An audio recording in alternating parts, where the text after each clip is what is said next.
It's only up from here. Welcome to The Verbal Process, a collection of conversations between two individuals processing life and faith so as to engage knowledge for the sinner, reality for the saint, and the cultivation of truth for all. I just saw my therapist. She talked about feelings. She said that I'm scared of it. Guys, welcome to the first dialogue of the verbal process. Good morning, Gary. How are you?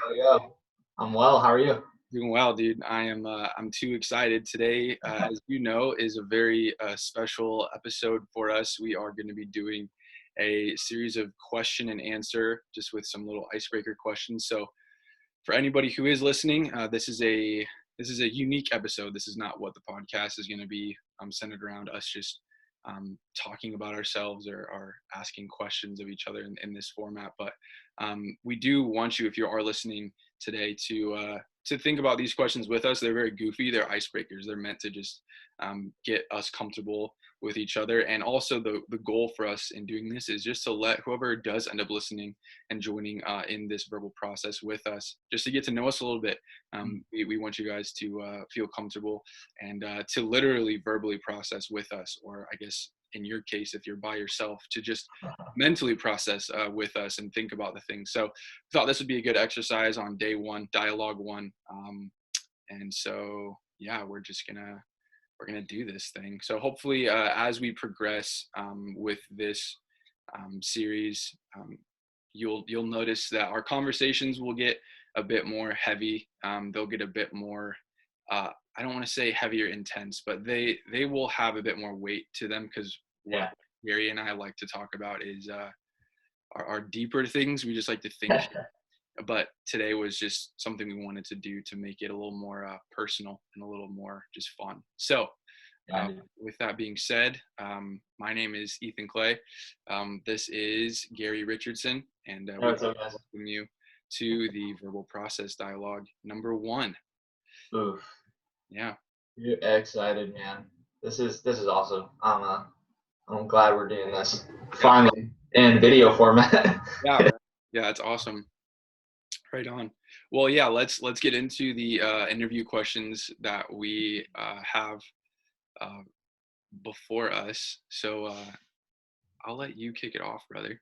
Sure, yeah, and what we'll do is as we go along, we'll just read them off, so you as the audience are able to kind of understand what exactly is going on with that. So the first thing that we have written here that I will ask just in general for both of us to answer, and I think I'll let Ethan answer first, is what comes to mind when you hear the phrase verbal process? I feel as though verbally processing is it's a pretty straightforward phrase. It's literally just taking whatever's going on, the processing that's going on in your head, in your brain, and actualizing it with words, with speech. And something that if you're an extrovert and you talk a lot, verbally processing might be something that you enjoy doing or you do regularly, as I do. If there's a lot of stuff coming to my brain and there's a lot that's been going on in my week and I don't verbally process, my world gets a little chaotic, and so it's really healthy for me to verbally process, and I love it. So I think that's why I'm excited for us to do this. But yeah. What about you? What comes to mind for you?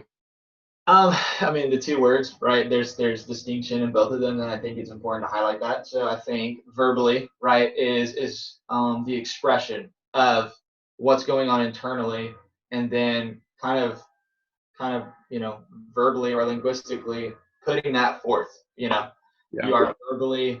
That is the means by which you are processing in this instance. So our words, as far as actually processing, life is a process, and so we are expressing our venture through this existence, and that's pretty much the most short synoptic answer I'll give without trying to get too crazy, because I love going deep with it. But and we know how important it is for us to verbally process, and like if you're not thinking existentially either, which I'm sure we'll get into eventually, thinking about life and its purposes. But I think that's one of the most important things for people to verbally process, to talk about with others is, what does life mean? And how can you find answers to some of the deepest questions if you're not actually talking to other people about it? You're not going to find the answers within yourself. That's darn sure. But anyway, next question is, name 5 impactful reasons for verbally processing other than learning to listen and communicating well. Yeah, this was the hardest one for me to answer. And I did it. I'm gonna try to just run through them, but it's 5-fold for me. With having 5 specific reasons.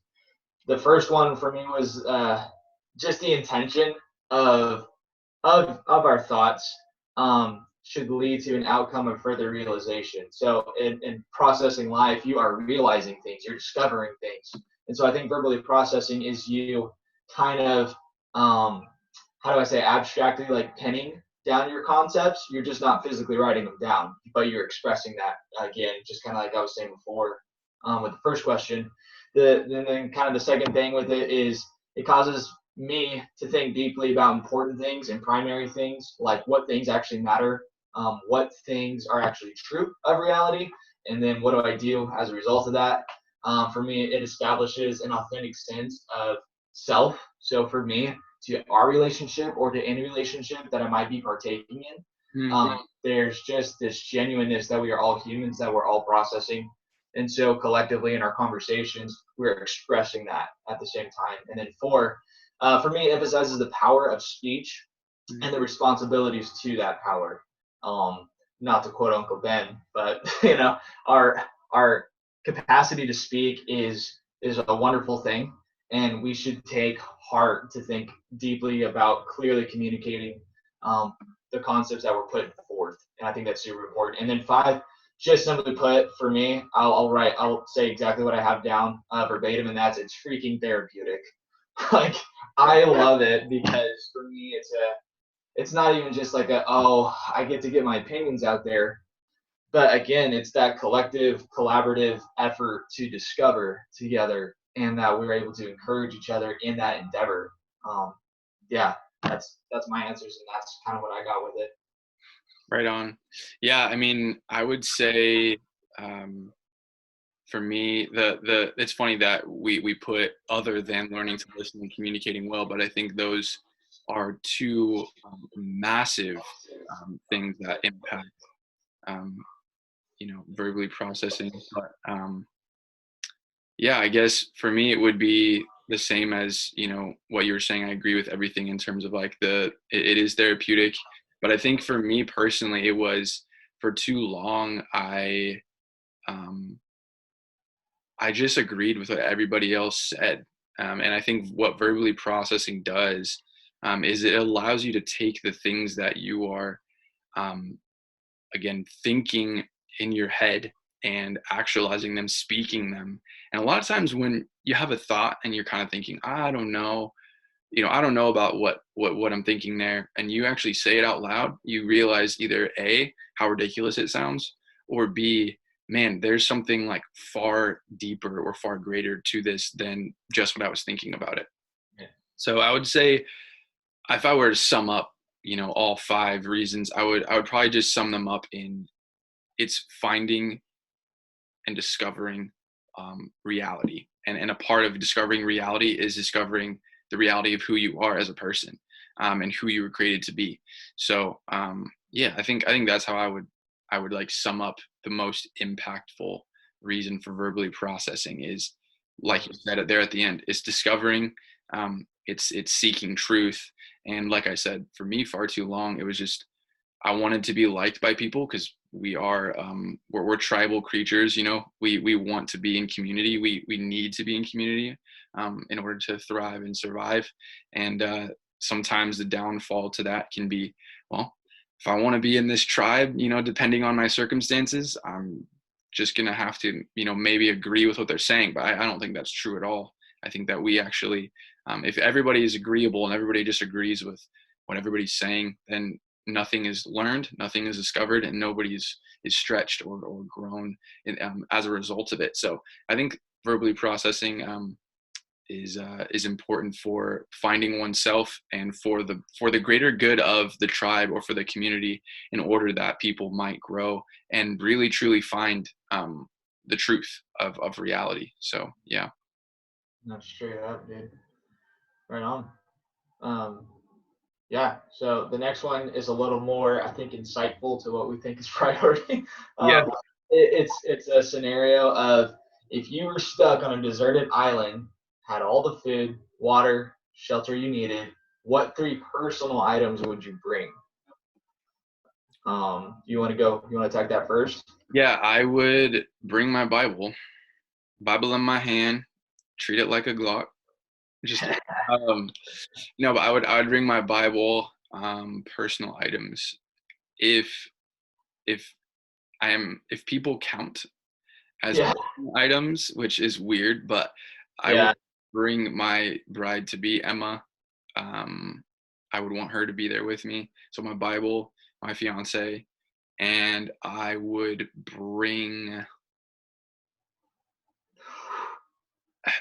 I want to say I'd either bring a pocket knife, Oh, nice. or I would bring.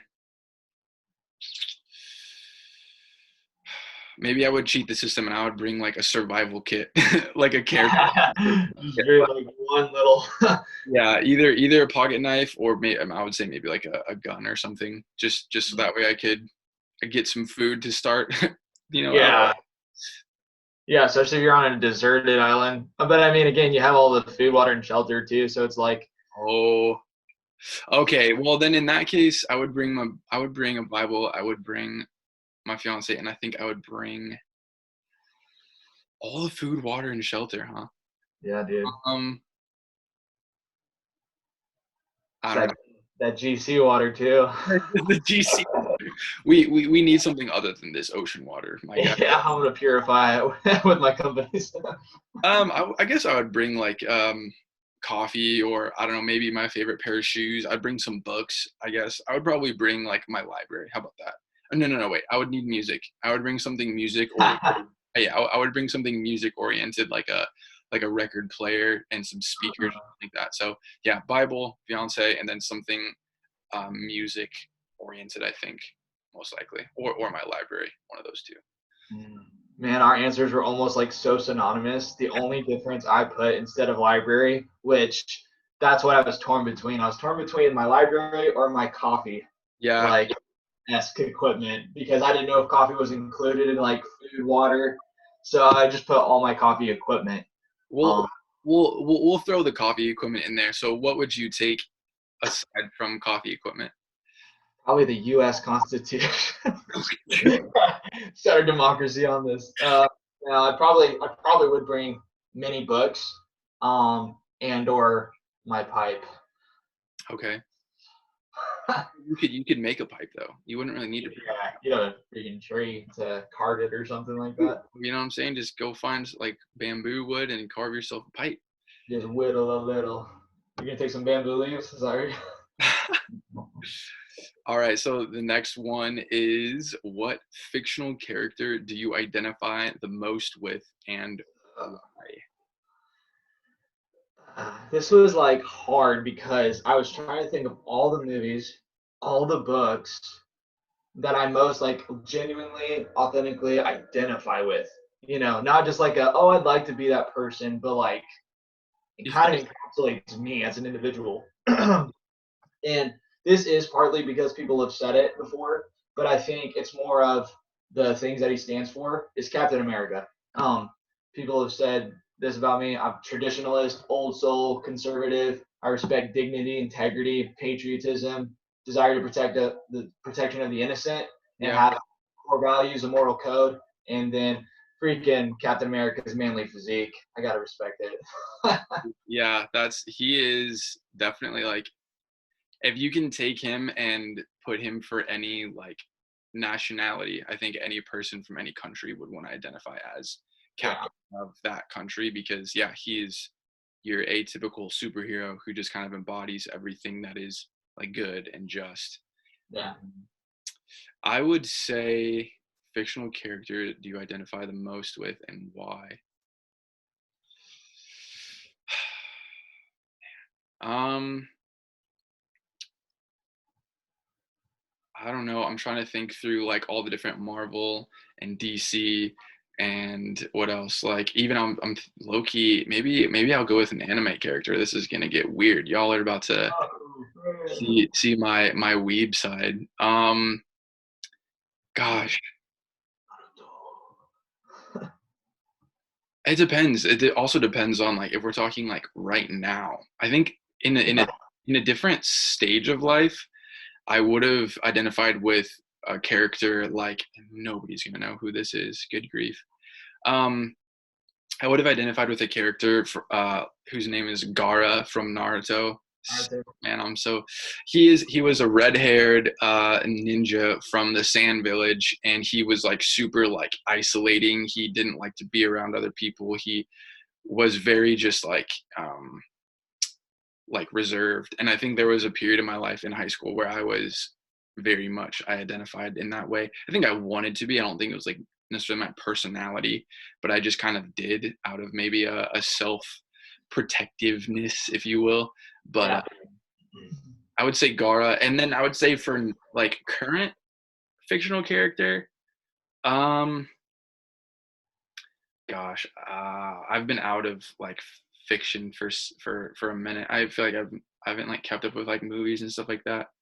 Um, Gosh, I don't know. How about this? Who do you think? Who do you think I think you're like, oh my gosh, dude. I mean, I haven't really kept up either with fiction specifically. I don't know. Literally all I can think of is anime characters.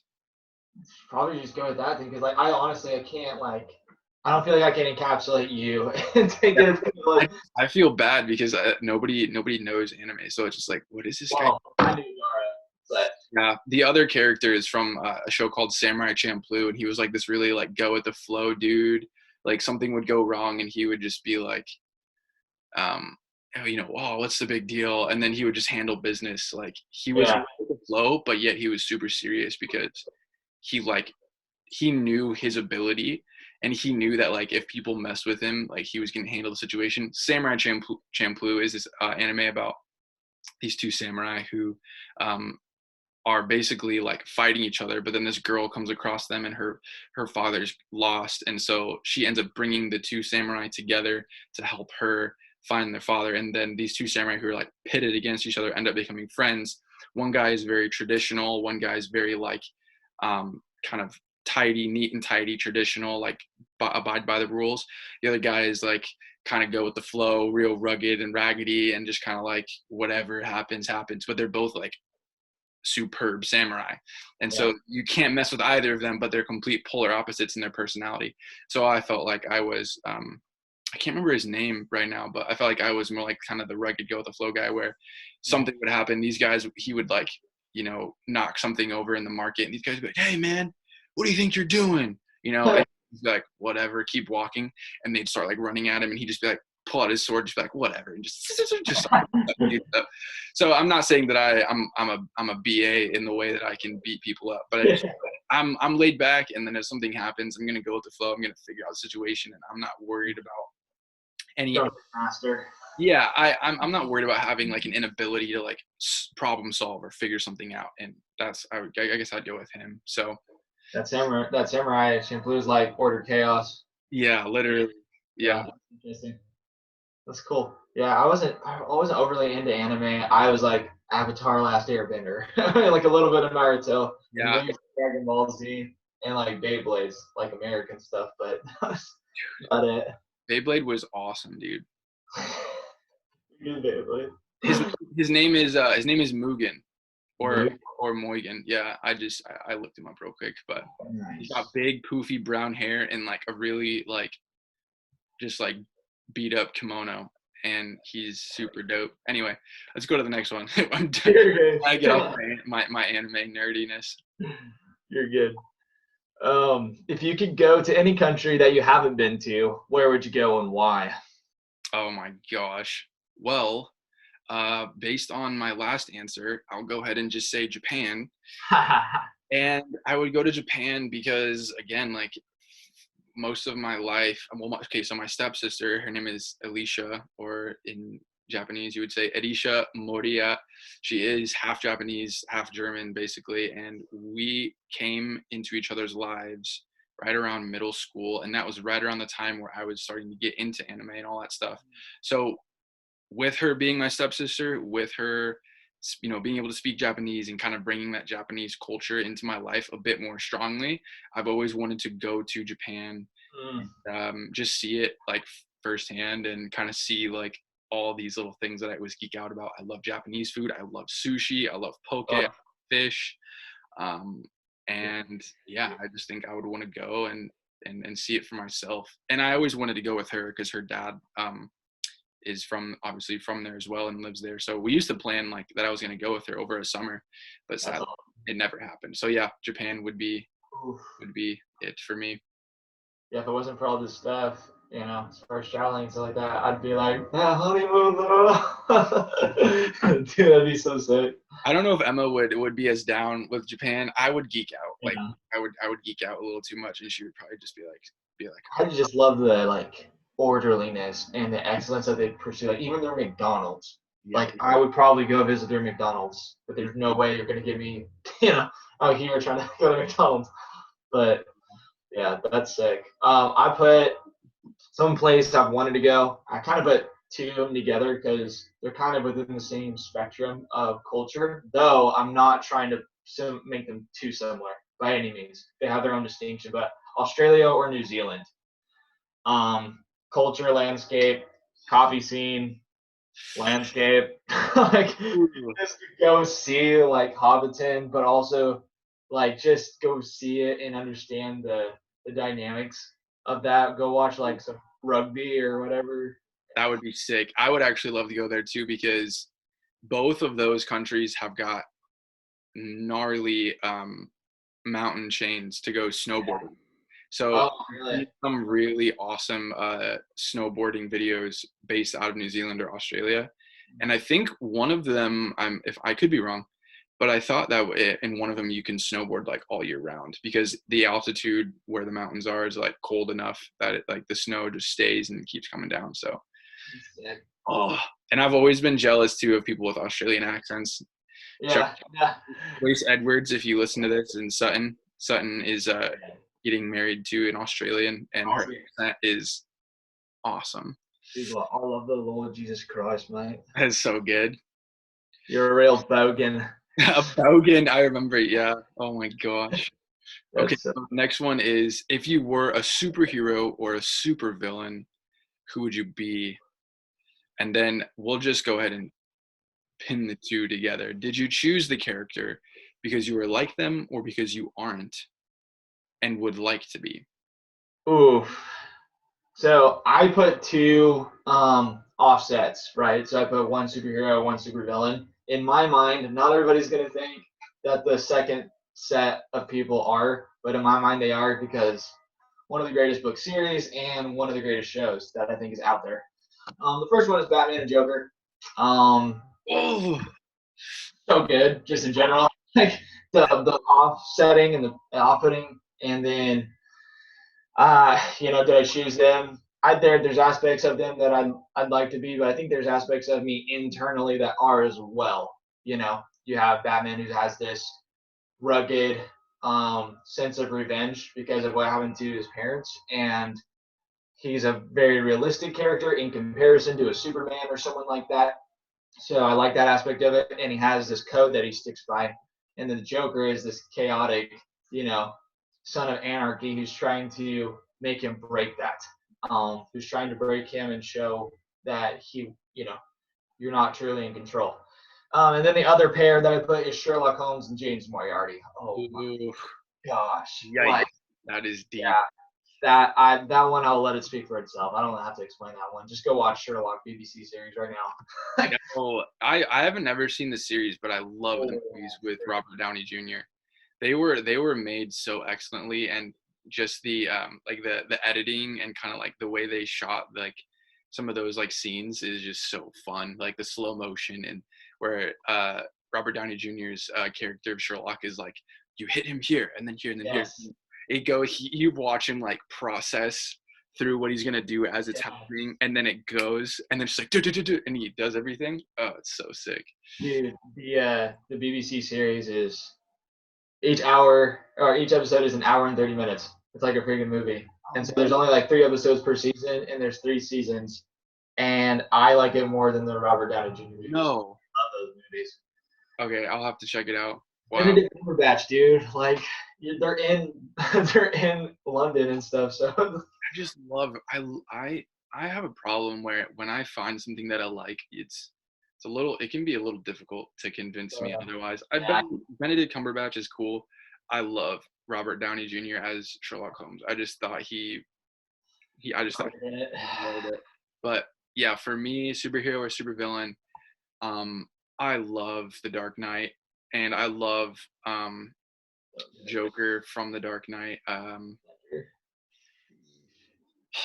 Yeah, I would say those two. And I think if I were to make it a little more fun and not so intellectual, because I think I like The Dark Knight because it's a movie that makes you think, and it's really interesting because the superhero and supervillain in those movies, they're not too crazy to where they wouldn't be real in a sense, right? So I'll say those two. Yeah, like you were saying, The Dark Knight, Batman is he's a sleuth. He's thinking through things, and he wants I think he wants to know the truth, and he's trying to figure things out, and he's not willing to like rest or stop until those things. I mean, even giving up his own personal interest, to seek those things out. And then the Joker, I think we have to be. It's funny. I think if you look at The Dark Knight, you see this person who desires justice, who desires to do what's right, but the inability to truly do it in a way that is perfect. In a way where nobody's getting hurt, in a way where there's no loss occurring. He's human, and I think it's really easy to resonate with that character because there is a part of us that does desire good, that does desire truth, but we have an inability to do it.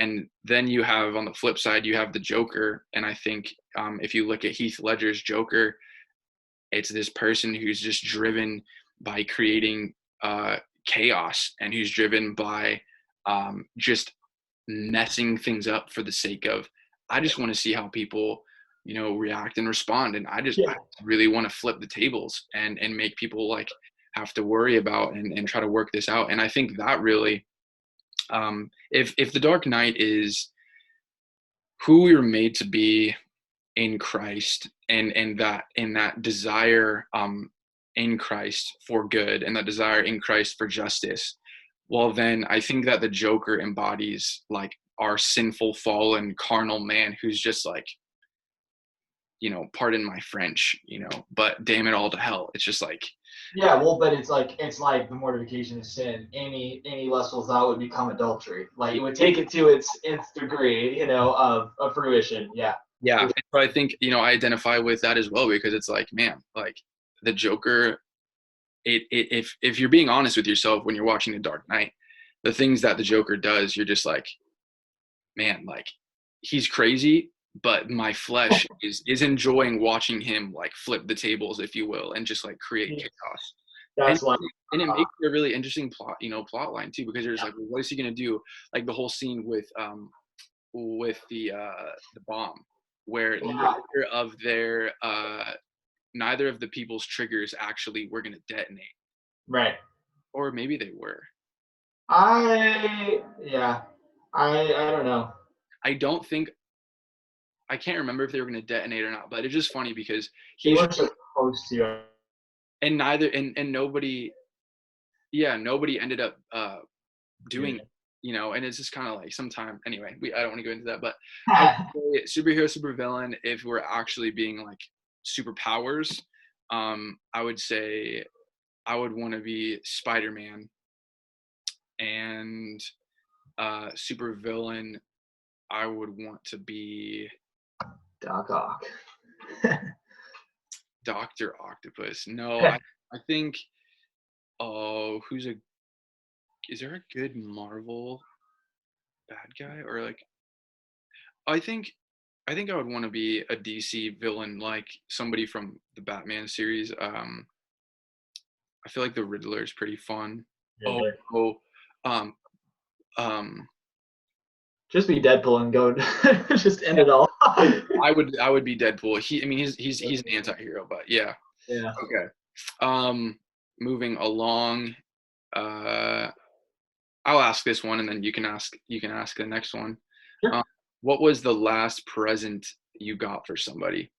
So the other morning, I actually had the time, and I wish I was perfect. And I genuinely do wish I could do this every morning. And there's a part of me I think I can do it some mornings that I don't. And that was just simply making breakfast for my wife. Just like I get up early enough comparatively, I could probably do something small every day. But that was the last like actual gift that I was intentional about. Was I made her like this omelet and try to get into the nuances of like yogurt and try to have fruit with it and try to be very, very creative. So bless her that way. But yeah, that was my I think the last legitimate present I actually got somebody was probably her engagement ring, honestly. Yo, that's a good gift. I think that was the last gift, and that was in February.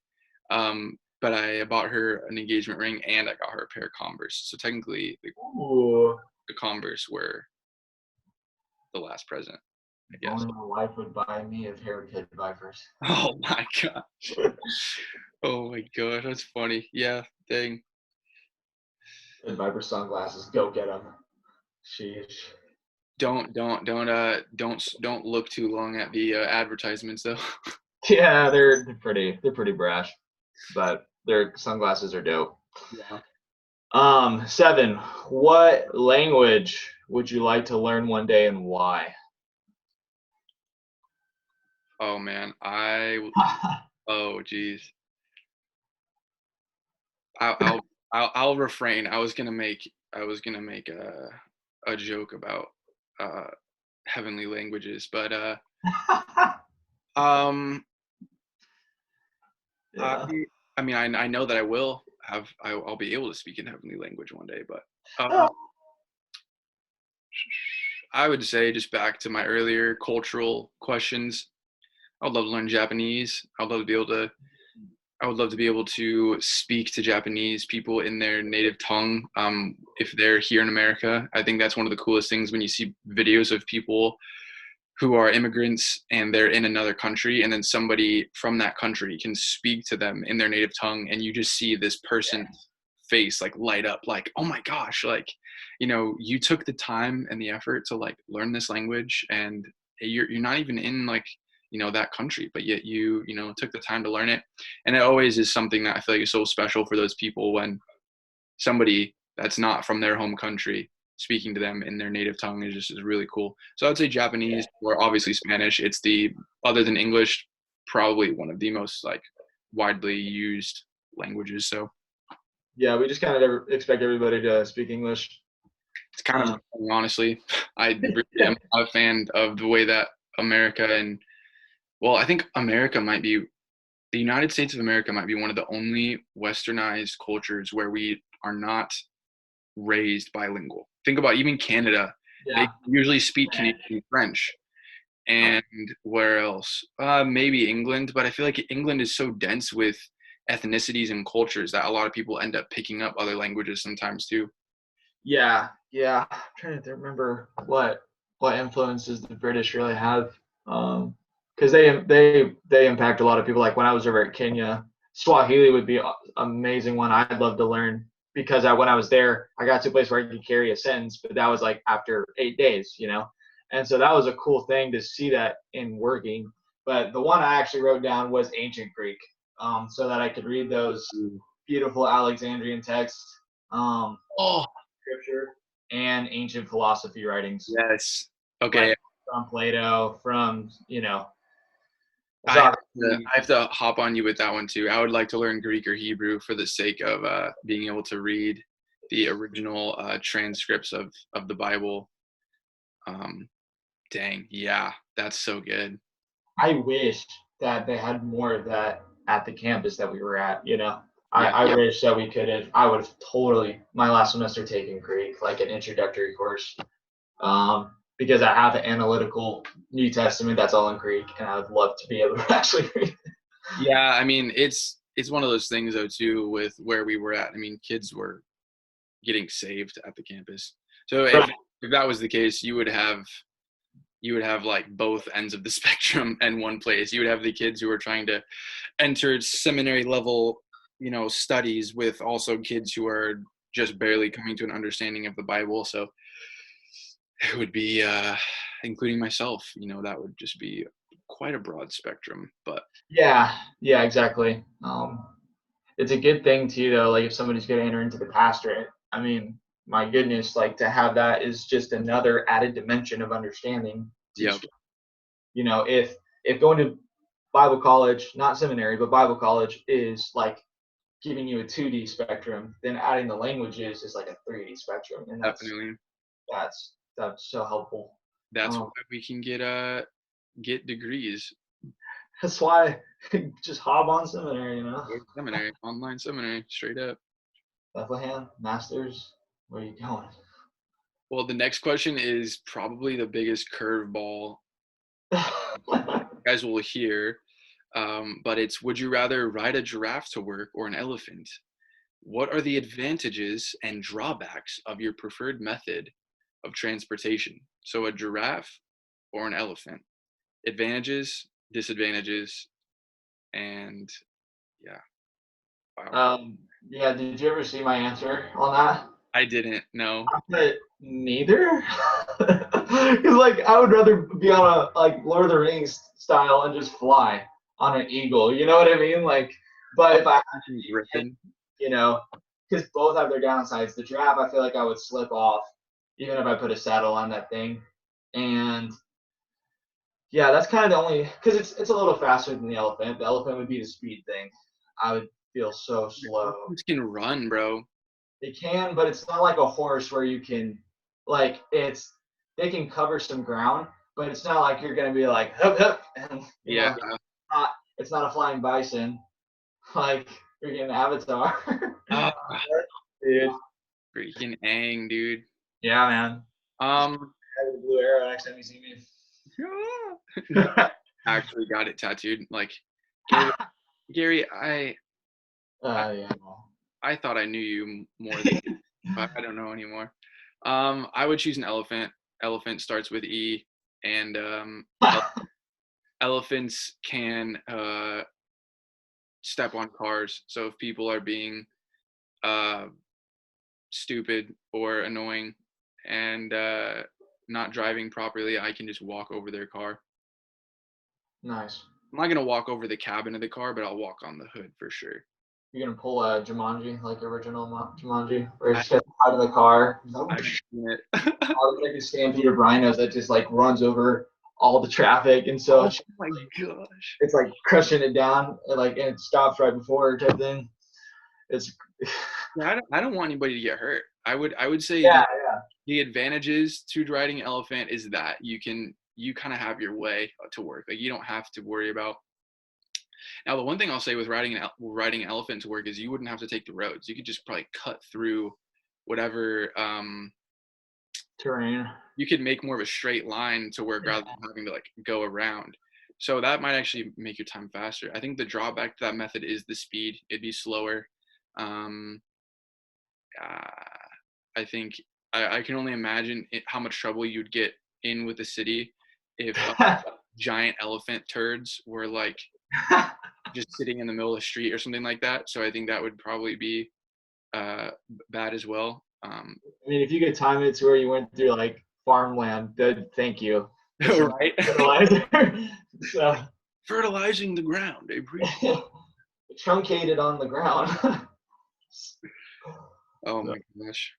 Right on. Well, the last one is answer the question of what is the purpose of the verbal process for someone from another planet. So somebody who has never heard of podcasts, who doesn't even understand what verbally processing is, what is the purpose of this podcast and what verbally processing means? Yeah, this was like conceptually, this was the hardest one because it's like you. I think we both similarly think in this sense of, oh, well, that's putting to granted that they speak the same language, that are they speak in such a way we'll understand each other, and all of those factors without having to go into this broad explanation. Basically, what I put down is the verbal process is a form of communication that allows humans to know more of life and what it means for them and the human race, as communicated by two humans in conversation. Mm-hmm. So I put that as far as this podcast specifically. The purpose is us in transit in life and processing those things from there and processing that verbally in conversation. Yeah, that's good. I would agree. I think only thing I would add to it is the purpose of the verbal process is, at minimum, it is for two people, being you and I, to, like you're saying, work through the questions that are arising in our lives, to just continue in conversation and communication about these things.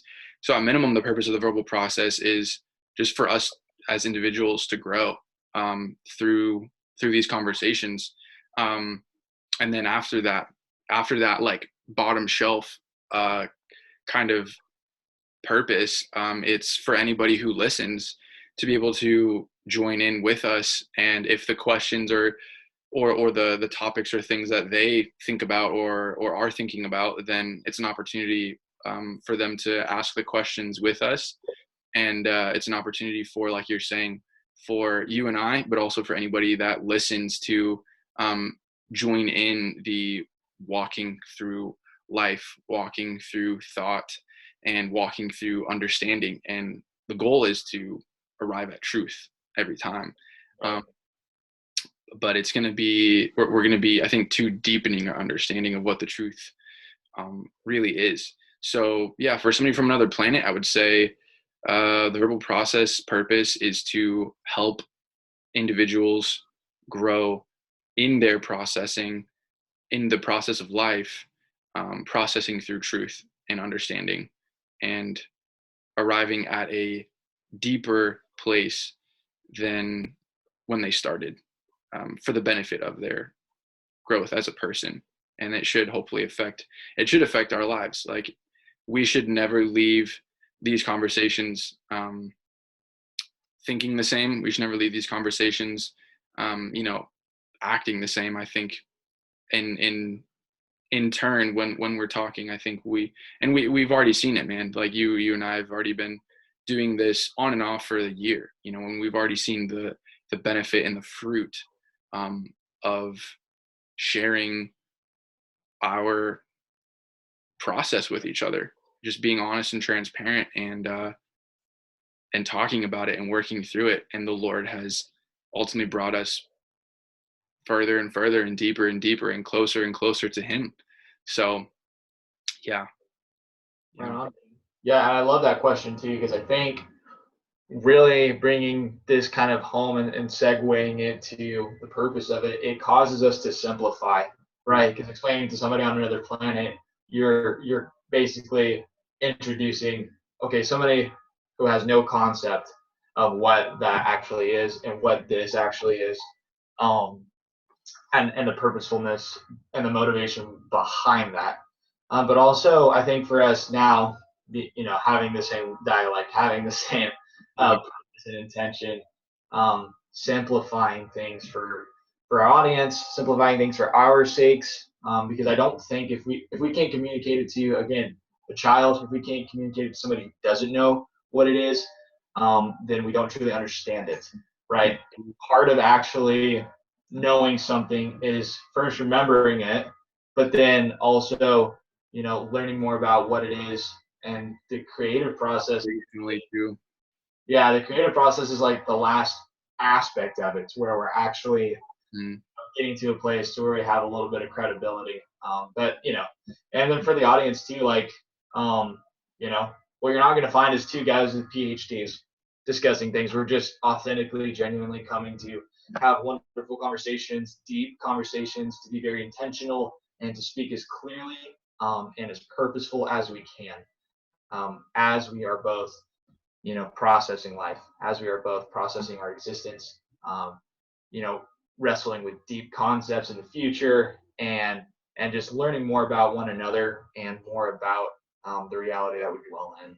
Yeah. So yeah, I think this is such an amazing time Yeah. to really have together, and such a. I hope you guys, audience, I hope you guys learned so much about us, and that you are able to see that we're just human as well. We're not trying to, placate ourselves to this level of intellectualism that is beyond anybody else. We're Yeah. just seeking to encourage everybody with knowledge for us as people, the reality that we dwell in, and then, like you were just saying, that process leading to a further cultivation of truth.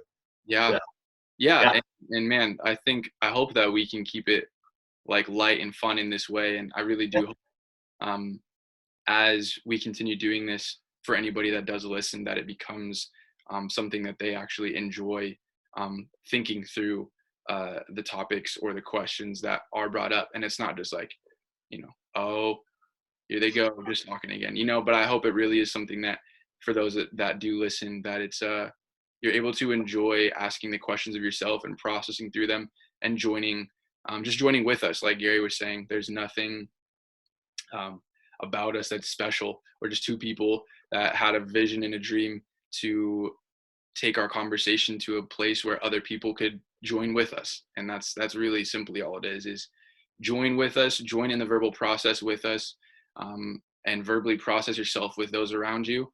And I think we trust that because we stand on the truth of Scripture. Ultimately, as the reality, we know that the Lord is working in us to will and to do for His good pleasure, and so therefore, He's going to work out all things for our good and for His glory. So simply, taking the things that you're thinking about, even in your own life, that we might not talk about, and just verbally processing them with those around you, the Lord will use it to either grow you or grow that person you're talking to.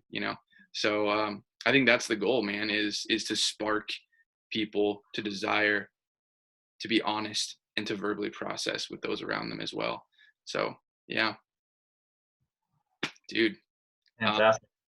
yeah, so this was fun. I know that our next dialogue, we're planning on actually diving into some concepts and topics. We're not just going to stay at this fun kind of service level where we talk about superheroes and things of this. It might come up depending on the concept. I Yeah, might use an illustration. Batman's very applicable to a lot of stuff. it's true. But as we move forward, hopefully, or not hopefully, but we're planning in our dialogues that are coming up, we're going to be more. We're going to try to go under the surface just a little bit more and really think a bit more deeply. And so I hope that whoever is listening today, that you would join us for our next dialogue. And all I can say right now is that we will be venturing into the realm of thought and thinking. That is all I'll say. I don't know what that is going to entail specifically, but we're going to start talking about what thinking is, I think, and we're going to start talking about um, how thought is impactful. Because before we can talk about verbally processing, we need to talk about, like you were saying in the beginning, Gary, how important speech is. Well, how much more important is our thoughts? How much more important are our thoughts, and how much more important is it to be thinking through things? I think that'll be kind of where we're going with our next dialogue. So yeah, thank you guys. If you've joined us today, thank you for sticking with us. I don't, hopefully this wasn't too long, more than half hour, 40 minutes. I hope it wasn't longer than that, but thank you for sticking with us. And until next time, I don't know, have fun verbally processing this week, I guess. We'll have to figure out an outro, but yeah. Hope you guys have a great rest of your day. Thank you so much for tuning into The Verbal Process. We hope that you were inspired and encouraged by the dialogue that you just heard. Please tune in on a weekly consistency for updated dialogues and content. You can find us on social media, on YouTube, or any of the major podcast platforms. And we hope that in all of your discovery, you process well. Maybe I can find it if I try to stop looking in other places to cover traces of other cages. I'm way, way weaker than I was the other day, but nobody knew I was above the wave. Peter, who drowned who?